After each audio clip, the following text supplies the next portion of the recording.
Pawikan nagsugok sa Baybayon, Kansarong Resort sa Barangay Karanan sa Pasakaw, Camarines Sur. DNR may pagirumdum tanganing maprotehiran ang mga ini. Uyan report ni Veblen Reynes. Huhunaon na mayong gamit ang mga kahoy asin pangki na ini sa Baybayon Kansarong Resort sa Barangay Karanan sa Pasakaw, Camarines Sur. Alagad luwas sa kaaraman ka nagpapasiring sa lugar, napapalibutan palan ka ini ang mga nakatalbong ng sugok nin pawikan. Mismong may sadiri kan resort na si Cherry ni ang nakahiling sa pagsugok kan hayop, asin nakuanan pa niya ini nin video. Ngunyan, responsibilidad subuot ninda na protehiran ang mga ini. Pumunta ako sa baba, pero yun pala, nag-start na siya na mangitlog. Actually, noong dumating ako, tinatakpan na niya.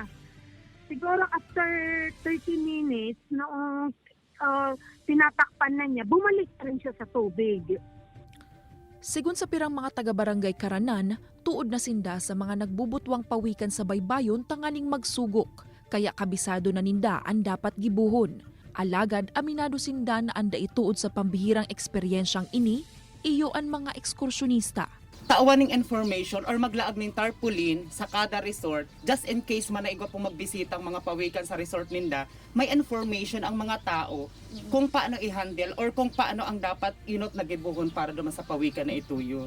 Katakod ka ini pigpapagirumdum kan Department of Environment and Natural Resources na kung maging testigo man sa pagsugok nin pawikan, imantenir ang distansya digdi asin sertuhong dai maiistorbo ang marine animal.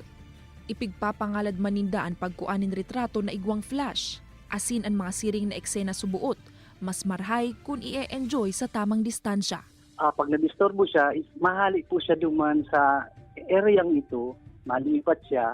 Pag parati pong araw kaya mangyari, may stress po siya. So ang mangyari po kaya, pwede siyang makasugok, pwedeng makasugok siya duman sa part na inaabot ng tubig, may mga residente na po. So delikado po duman sa pawikan, pati na po duman sa mga sugo. Pigiin kami kan DENR na i-report sa ahensya kung igwan ang gading nagsugok na pawikan sa inman na lugar, asin man tan nagahalat, ipagmarhay na protehiran ang mga ini.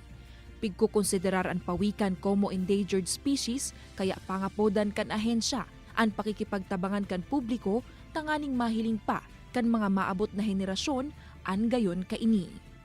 Kaibanan si Jovel Ubiso, Veblen Reynes, Balitang Bicolandia.